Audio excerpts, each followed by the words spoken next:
In this video, we'll show you how to replace LTI links in Blackboard.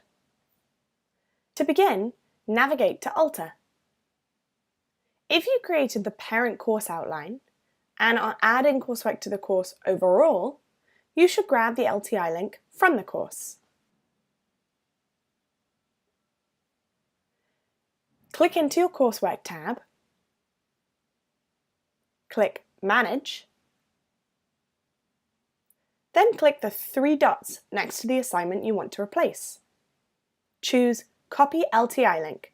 If you did not create the parent course outline and you'll be adding coursework to a specific section, you should grab the LTI link from that section. That'll be the second item down. Click into your section outline and follow the same instructions. Next, navigate into your coursework in Blackboard. Go to the assignment link that you need to modify